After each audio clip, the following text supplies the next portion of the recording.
बाबा अब दिल कहीं ना लगता। तुम बिन ओ मेरे बाबा अब दिल कहीं ना लगता। तन है भले यहाँ पर, तन है भले यहाँ पर, मन तो वतन में रहता। तुम बिन ओ मेरे बाबा अब दिल कहीं ना लगता। तुम बिन ओ मेरे बाबा अब दिल कहीं ना लगता।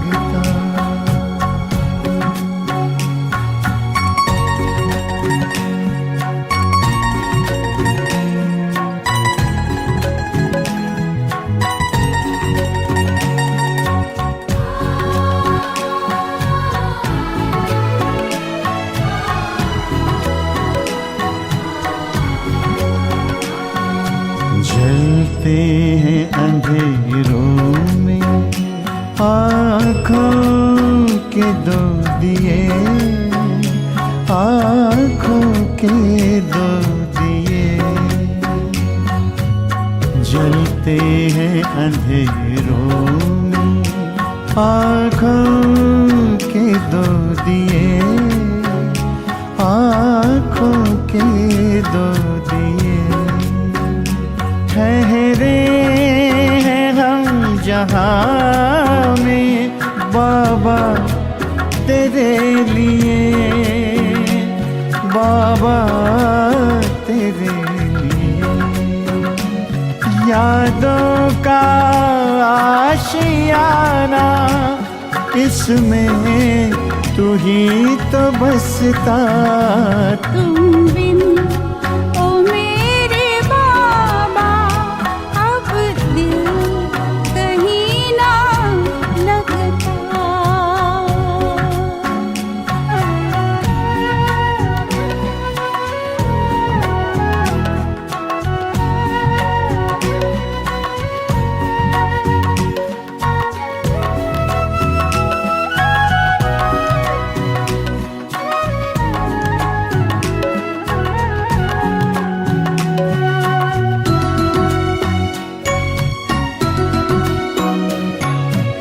नैना तुम्हें निहारे रहती खुली ये पलकें, रहती खुली ये पलकें।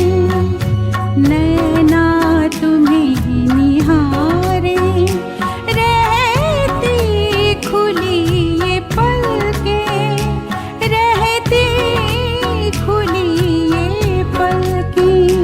कब आए वो घड़ी जब हम संग तुम्हारे चलते, हम संग तुम्हारे चलते। अपना वो घर सुहाना अब तो है हमको दिखता। तुम बिन ओ मेरे बाबा अब दिल कहीं ना लगता।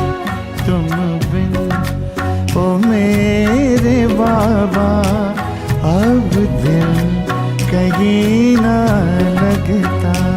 तन है भले यहाँ पर, तन है भले यहाँ पर, मन तो वतन में रहता। तुम बिन ओ मेरे बाबा अब दिल कहीं न लगता। तुम बिन ओ मेरे बाबा अब दिल कहीं ना लगता। तुम बिन ओ मेरे बाबा अब दिल कहीं ना लगता।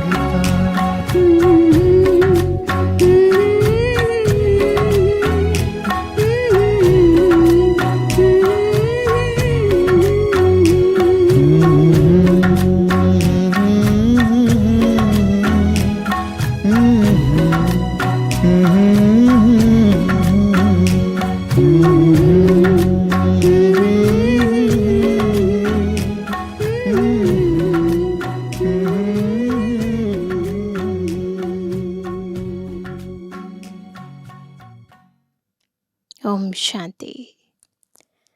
बाबा का बच्चा बनते ही, या यूँ कहें ईश्वरीय विश्वविद्यालय में आते ही, सबसे पहला पाठ जो हम सब ने जाना, पहचाना, जिसका अनुभव किया, वो था हमारे अपने अस्तित्व की पहचान, यानी मैं कौन हूँ।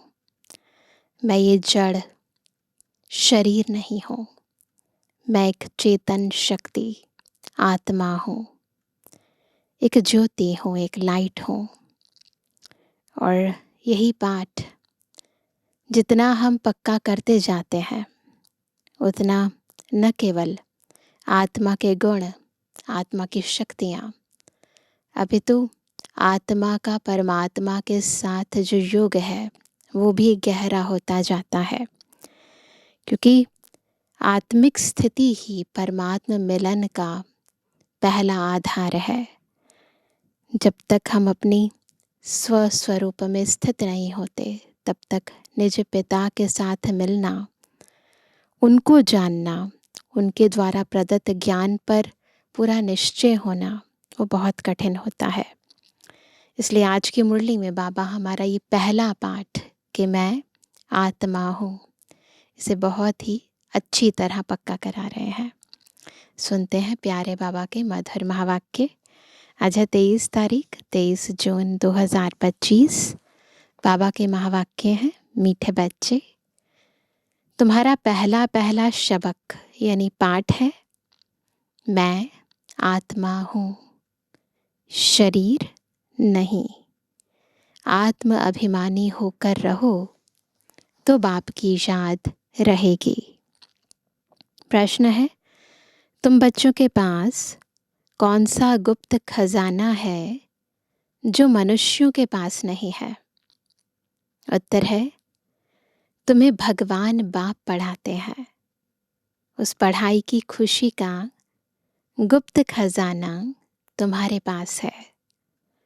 तुम जानते हो, हम जो पढ़ रहे हैं भविष्य अमर लोक के लिए, न कि इस मृत्यु लोक के लिए। बाप कहते हैं, सवेरे सवेरे उठकर घूमो फिरो, सिर्फ पहला पहला पाठ याद करो तो खुशी का खजाना जमा होता जाएगा। तो इसीलिए अगर खुश रहना है, सर्व प्राप्तियों से संपन्न बनना है, तो उसके लिए भी पहला पहला पाठ हर रोज सुबह उठते ही पक्का करो। ओम शांति। बाप बच्चों से पूछते हैं, बच्चे आत्म अभिमानी हो बैठे हो? पूछ रहे हैं बाबा। अपने को आत्मा समझ बैठे हो? हम आत्माओं को परमात्मा बाप पढ़ा रहे हैं। कभी भी ये मत सोचो कि सामने कोई व्यक्ति पढ़ा रहा है, कोई बहन पढ़ा रही है। नहीं, स्मृति में रहे कि मुझ आत्मा को मेरा बाबा पढ़ा रहा है। बच्चों को यह स्मृति आई है, हम देह नहीं आत्मा है। बच्चों को देही अभिमानी बनाने के लिए ही मेहनत करनी पड़ती है। बच्चे आत्म अभिमानी रह नहीं सकते, घड़ी घड़ी देह अभिमान में आ जाते हैं। इसलिए बाबा पूछते हैं, आत्म अभिमानी हो रहते हो? आत्म अभिमानी होंगे तो बाप की याद आएगी। अगर देह अभिमानी होंगे तो लौकिक संबंधी याद आएंगे। अगर याद आ रही है ना दुनियावी लोगों की, तो समझ जाओ कि हम इस समय देह अभिमान में है या देह भान में है।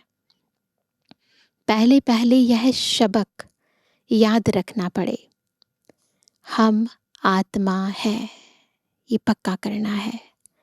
मुझ आत्मा में ही 84 जन्मों का पाठ भरा हुआ है, यह पक्का करना है।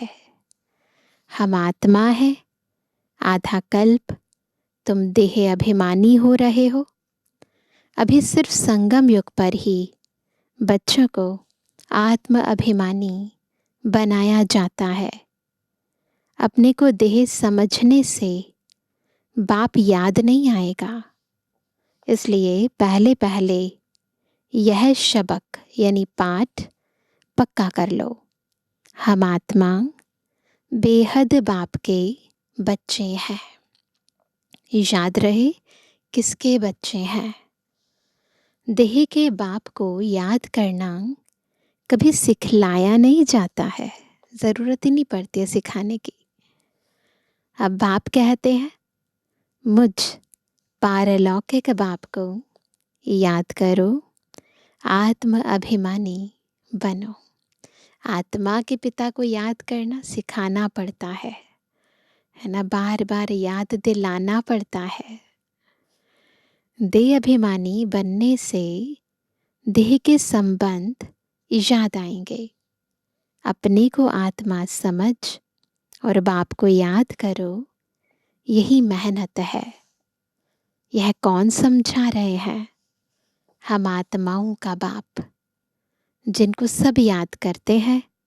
बाबा आओ, भक्ति में भी याद करते हैं ना परमपिता परमात्मा को कि आओ आकर इस दुख से लिबरेट करो। बच्चे जानते हैं इस पढ़ाई से हम भविष्य के लिए ऊंच पद पाते हैं। अभी तुम पुरुषोत्तम संगम युग पर हो। इस मृत्यु लोक में अब बिल्कुल रहना नहीं है। यह हमारी पढ़ाई है ही भविष्य 21 जन्म लिए। हम सतयुग अमर लोक के लिए पढ़ रहे हैं। अमर बाबा हमको ज्ञान सुना रहे हैं। तो यहाँ जब बैठते हो, पहले पहले अपने को आत्मा समझ बाप की याद में रहना है, तो विकर्म विनाश होंगे। ये विधि है, नहीं तो विकर्म विनाश नहीं होंगे। हम अभी संगम युग पर हैं। बाबा हमको पुरुषोत्तम बना रहे हैं। कहते हैं मुझे याद करो तो तुम पुरुषोत्तम बन जाएंगे। मैं आया हूँ मनुष्य से देवता बनाने। सतयुग में तुम देवता थे। अभी जानते हो कैसे सीढ़ी उतरे हैं। हमारी आत्मा में 84 जन्मों का पाठ नूंधा हुआ है। दुनिया में कोई नहीं जानते। वह भक्ति मार्ग अलग है, यह ज्ञान मार्ग अलग है। जिन आत्माओं को बाप पढ़ाते हैं वह जाने और ना जाने कोई। यह है गुप्त खजाना भविष्य के लिए। तुम पढ़ते ही हो अमर लोक के लिए, न कि मृत्यु लोक के लिए। अब बाप कहते हैं सवेरे उठकर घूमो फिरो। पहला पहला शबक यह याद करो कि हम आत्मा है, न कि शरीर। हमारा रूहानी बाबा हमको पढ़ाते हैं यह दुख की दुनिया अब बदलनी है। सतयुग है सुख की दुनिया, बुद्धि में सारा ज्ञान है। यह है रूहानी स्पिरिचुअल नॉलेज। बाप ज्ञान का सागर स्पिरिचुअल फादर है। वह है देही का बाप। बाकी तो सभी देह के ही संबंधी हैं। अब देह के संबंध तोड़ एक से जोड़ना है। अनेकों से संबंध तोड़ना है और एक के साथ सच्चा संबंध जोड़ना है। गाते भी हैं मेरा तो एक दूसरा ना कोई। तो अभी प्रैक्टिकल में करने का टाइम है। गाने का टाइम गया, अब करने का टाइम है। हम एक बाप को ही याद करते हैं, देह को भी याद नहीं करते। यह पुरानी देह तो छोड़नी है। यह भी तुमको ज्ञान मिलता है। यह शरीर कैसे छोड़ना है, याद करते करते शरीर छोड़ देना है। इसलिए बाबा कहते हैं देही अभिमानी बनो। अंतमति सुगति होती है ना, तो पहले से ही प्रैक्टिस करनी है कि कैसे मुझ आत्मा को, इस देह को छोड़ना है। तो वह कहते देही अभिमानी बनो, अपने अंदर घोटते रहो। बाप, बीज और झाड़ को याद करना है। शास्त्रों में यह कल्प वृक्ष का वृतांत है। एग्जाम्पल देते हैं कल्प वृक्ष का, पर एग्जैक्टली कल्प वृक्ष क्या है वो बाबा बताते हैं। यह भी बच्चे जानते हैं, हमको ज्ञान सागर बाप पढ़ाते हैं। कोई मनुष्य नहीं पढ़ाते, कोई मनुष्य नहीं पढ़ाते हैं, यह पक्का कर लेना है। पढ़ना तो है ना। सतयुग में भी देहधारी पढ़ाते हैं, भले देवताएं हैं पर है तो देहधारी आत्मा ना। यह देहधारी नहीं है, शिव बाबा विदेही है। यह कहते हैं मैं पुरानी देह का आधार ले तुमको पढ़ाता हूँ। कल्प कल्प मैं तुमको ऐसे पढ़ाता हूँ, फिर कल्प बाद भी ऐसे पढ़ाऊँगा ब्रह्मा तन में आकर। अब मुझे याद करो तो तुम्हारे वे कर्म विनाश होंगे। मैं ही पतित पावन हूँ, मुझे ही सर्वशक्तिमान कहते हैं, परंतु माया भी कम नहीं है, वह भी शक्तिमान है। कहाँ से गिराया है? कहाँ से गिराया है? अब याद आता है ना, कम नहीं है माया। 84 के चक्र का भी गायन है। यह मनुष्यों की ही बात है। बहुत पूछते हैं जानवरों का क्या होगा, पूछते हैं ना बहुत लोग। अरे यहाँ जानवर की बात नहीं, बाप भी बच्चों से बात करते हैं। बाहर वाले तो बाप को जानते ही नहीं, तो वह क्या बात करेंगे। कोई कहेंगे हम बाबा से मिलने चाहते हैं, अब जानते कुछ भी नहीं, बैठकर उल्टे सुल्टे प्रश्न करेंगे।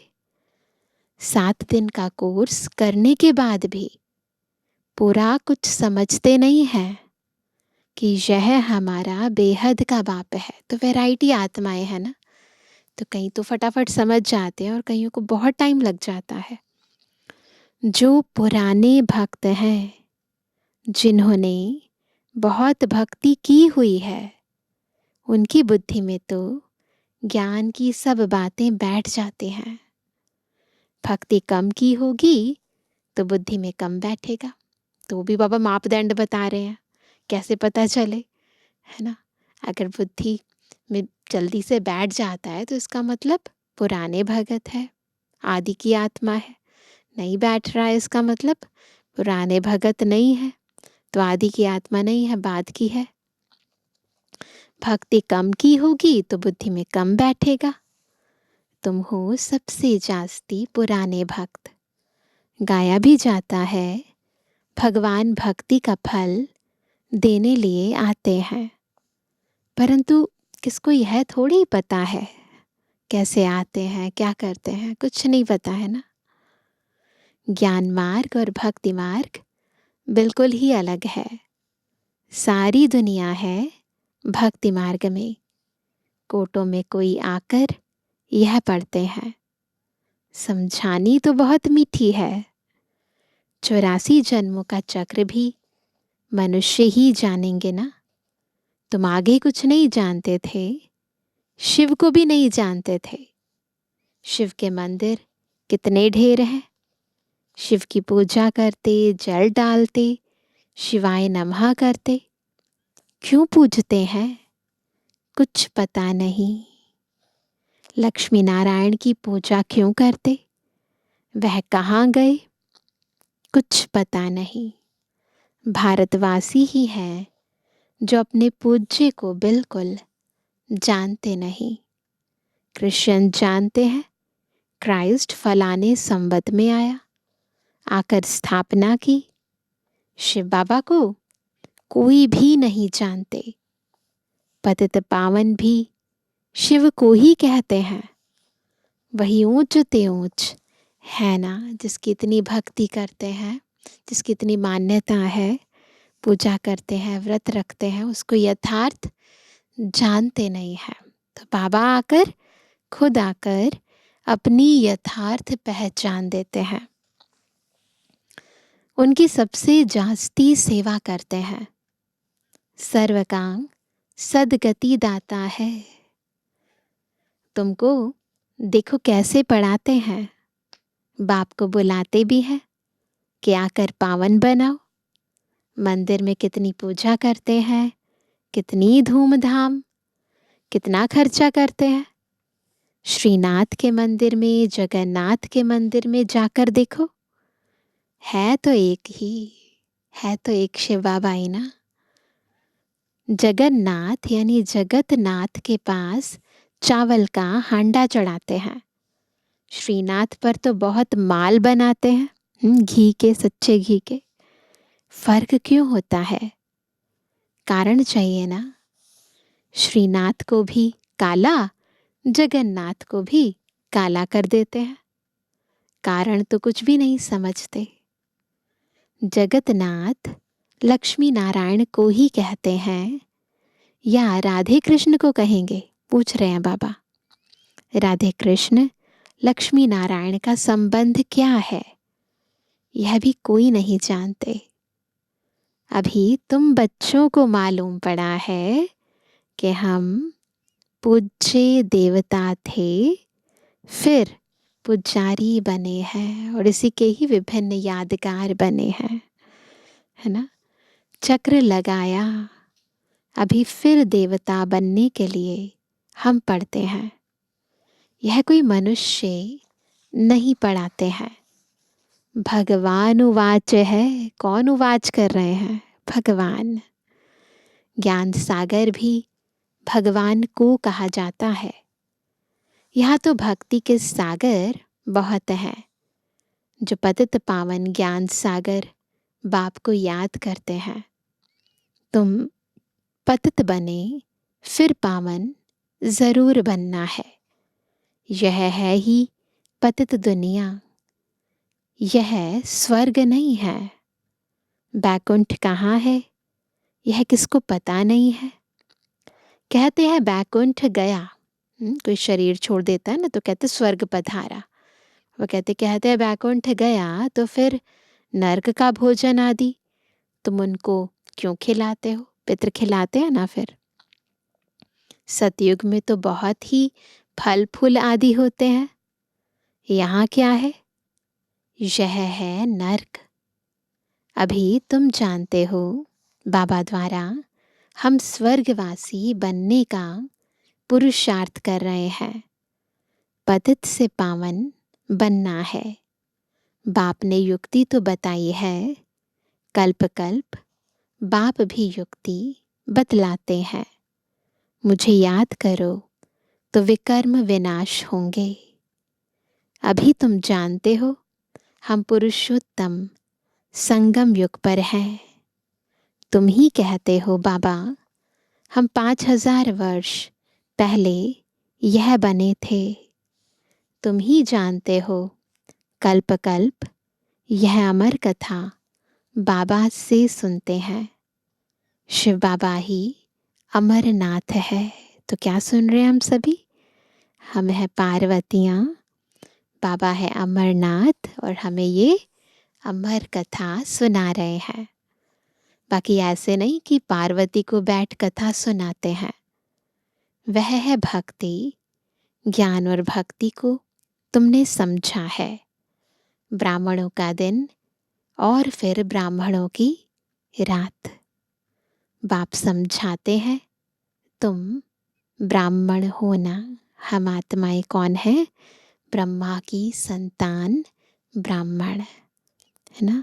ब्राह्मणों का दिन और ब्राह्मणों की रात कही जाती है।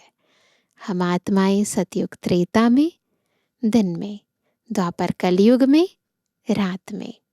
तो बाबा कहते हैं, बाप समझाते हैं तुम ब्राह्मण हो ना, आदिदेव भी ब्राह्मण ही था, देवता नहीं कहेंगे। आदिदेव के पास भी जाते हैं, देवियों के भी कितने नाम हैं। तुमने सर्विस की है तब तुम्हारा गायन है। भारत जो वाइसलेस था वह फिर विशियस बन जाता है। अभी रावण राज्य है ना, संगम युग पर तुम बच्चे अभी पुरुषोत्तम बनते हो।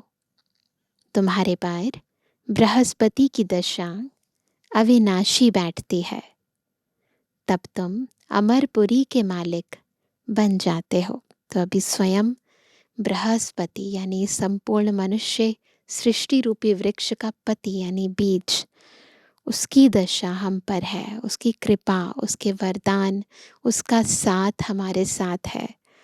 तो इसीलिए बाबा कहते हैं हम पर बृहस्पति की दशा बैठी है, जिससे हम अमरपुरी के मालिक बन जाते हैं। बाप तुम्हें पढ़ा रहे हैं मनुष्य से देवता बनाने के लिए। स्वर्ग के मालिक बनने को बृहस्पति की दशा कहा जाता है। तो बृहस्पति क्या करते हैं, जैसे बड़े ते बड़ा है ना, तो हमें भी बड़े ते बड़ा बना देता है ना। हमारे सारे विकर्म विनाश हो जाते हैं और हम प्यारे बाबा के साथ घर जाते हैं और सतयुग में अमरलोक में आते हैं। कब? जब हम सच में बाबा के साथ रहते हैं, बाबा को याद करते हैं, स्वीकार करते हैं, इस भान में रहते हैं कि हम ब्राह्मण हैं, स्वयं पिता परमात्मा की मुखवंशावली ब्राह्मण बच्चे हैं, है ना। जब तक ये अनुभव ना हो ना कि हम संगम युग पर हैं, बाबा के साथ हैं, तब तक ईश्वरीय प्राप्तियां नहीं होती। प्राप्तियां नहीं होंगी तो फिर प्रोग्रेस कैसे होगी। तुम स्वर्ग अमरपुरी में तो ज़रूर जाएंगे, बाकी पढ़ाई में दशाएं नीचे ऊपर होती रहती हैं, याद ही भूल जाते हैं। पढ़ते हैं तो दशाएं ऊपर नीचे होती है ना। बाप ने कहा है मुझे याद करो। गीता में भी है भगवानुवाच काम महाशत्रु है। पापा को याद करना है, फिर विकारों की परहेज भी करनी है ना। पढ़ते भी हैं परंतु विकार को जीतते थोड़ी हैं। भगवान ने कब कहा था ये सब? 5000 वर्ष हुआ। अब फिर भगवान कहते हैं काम महाशत्रु है, इन पर जीत पानी है। यह आदि मध्य अंत दुख देने वाला है। मुख्य है काम की बात, इस पर ही पतित कहा जाता है। जब कहते हैं ना पतित पावन आओ, तो जो पतित शब्द है ये विशेषता है काम विकार के कारण है। आत्मा क्यों गिरी? काम विकार के कारण गिरी। अभी पता पड़ा है यह चक्र फिरता है। हम पतित बनते हैं, फिर बाप आकर पावन बनाते हैं ड्रामा अनुसार। बाबा बार बार कहते हैं पहले पहले अल्फ की बात याद करो। श्रीमत पर चलने से ही तुम श्रेष्ठ बनेंगे। यह भी तुम समझते हो हम पहले श्रेष्ठ थे, फिर भ्रष्ट बने, अब फिर श्रेष्ठ बनने का पुरुषार्थ कर रहे हैं। दैवी गुण धारण करना है, किसको भी दुख नहीं देना है, सबको रास्ता बताते जाओ। बाप कहते हैं मुझे याद करो तो पाप कट जाए। पतित पावन तुम मुझे ही कहते हो ना। यह कोई को पता नहीं कि पतित पावन कैसे आकर पावन बनाते हैं। कल्प पहले भी बाप ने कहा था माम एकम याद करो। एक ही तरीका है पावन बनने का, बाबा की याद में रहो, बाबा को याद करो। यह योग अग्नि है। याद करते करते याद अग्नि रूप हो जाए, इतनी एकाग्र हो जाए जिससे पाप दग्ध होते हैं। खाद निकलने से आत्मा में जो एलॉय है वो निकलने से आत्मा पवित्र बन जाती है। जैसे सोना होता है ना, उसे अग्नि में डालते हैं, खाद निकल जाती है, पवित्र बन जाता है। वैसे ही आत्मा भी सोने के समान पवित्र थी। एलॉय पड़ गई देह अभिमान के कारण। अब क्या करना है?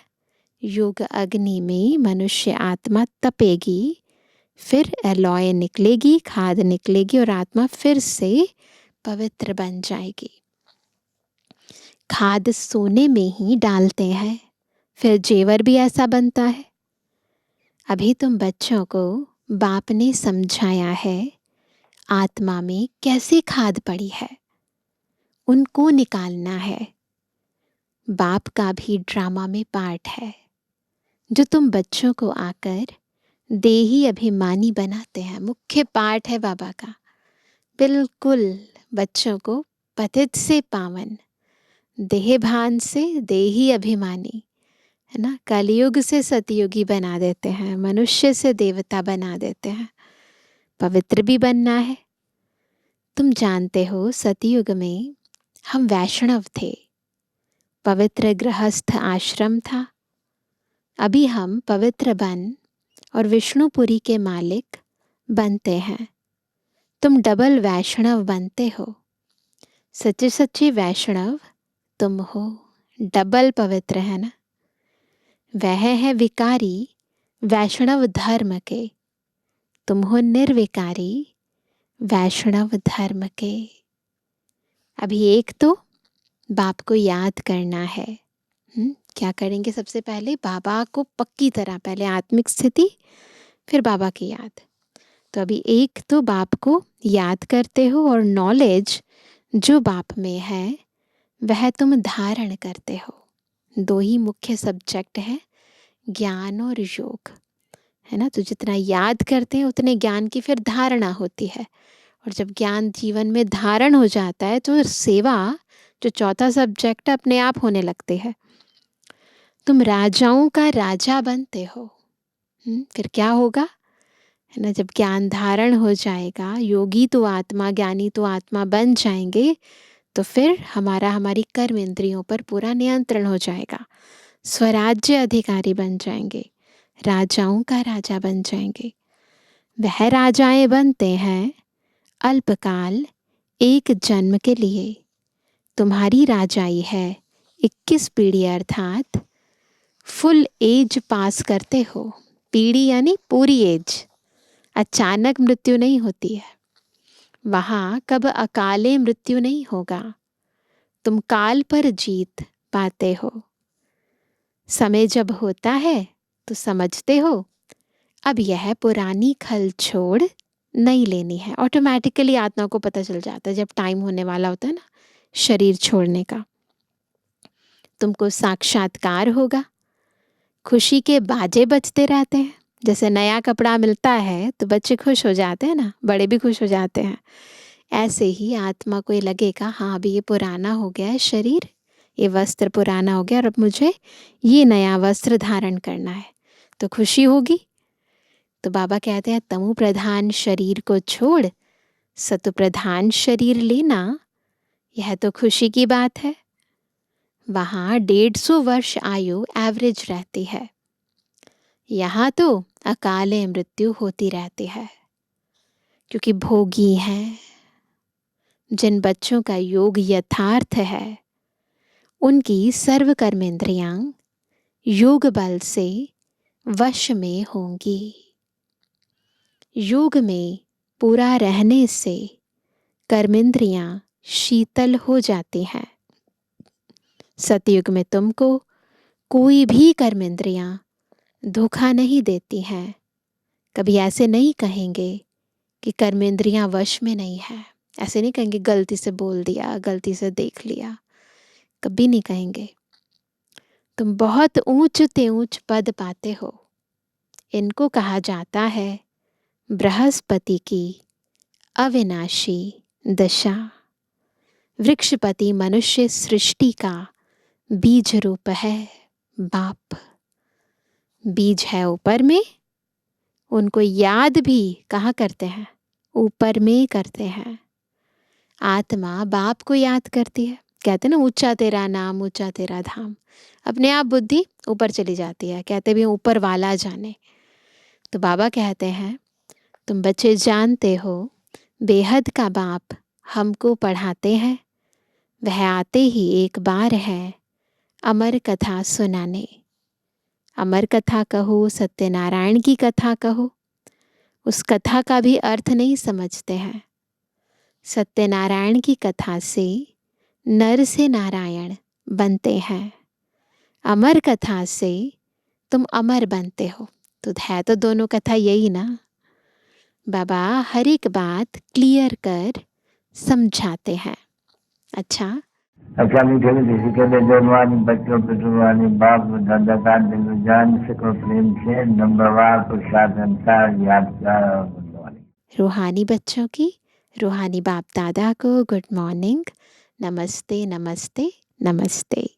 धारणा के लिए मुख्य सार। पहला, योग बल से अपनी सर्व कर्म इंद्रियों को वश में करना है। एक, वृक्षपति बाप की याद में रहना है। सच्चा वैष्णव अर्थात पवित्र बनना है।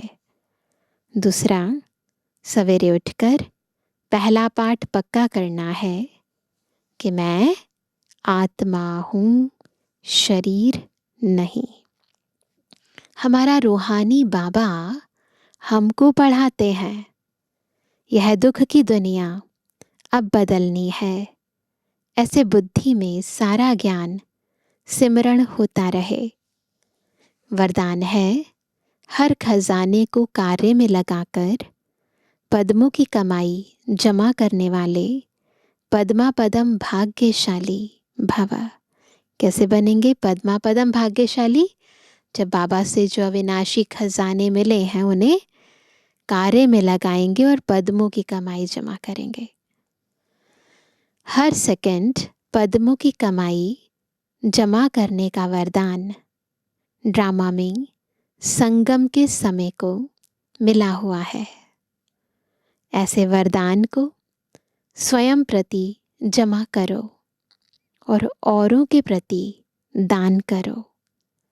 ऐसे ही संकल्प के खजाने को, ज्ञान के खजाने को, स्थूल धन रूपी खजाने को कार्य में लगाकर पद्मों की कमाई जमा करो, क्योंकि इस समय स्थूल धन भी ईश्वर अर्थ समर्पण करने से एक नया पैसा एक रत्न समान वैल्यू का हो जाता है।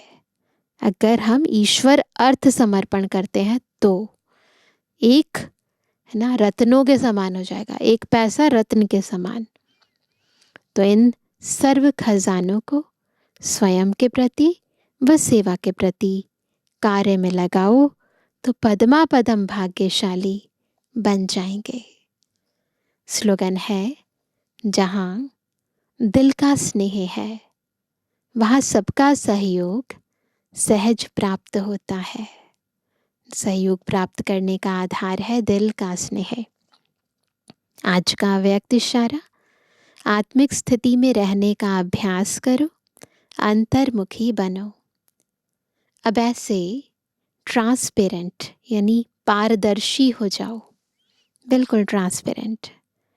जो आपके शरीर के अंदर आत्मा विराजमान है वह स्पष्ट सभी को दिखाई दे। बन सकते हैं ऐसे। आपका आत्मिक स्वरूप उन्हों को अपने आत्मिक स्वरूप का साक्षात्कार कराए। इसको ही कहते हैं अव्यक्त व आत्मिक स्थिति का अनुभव कराना। ये प्रैक्टिस करने की बात है। बार बार स्वयं को इतना आत्मिक स्थिति में स्थित करो कि जो आपको देखे उसकी नज़र भी आपके सत्य स्वरूप पर जाए, इस झूठी काया पर नहीं जाए। तो इसके लिए विशेष अभ्यास करने की ज़रूरत पड़ती है। अच्छा, ओम शांति।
तुझको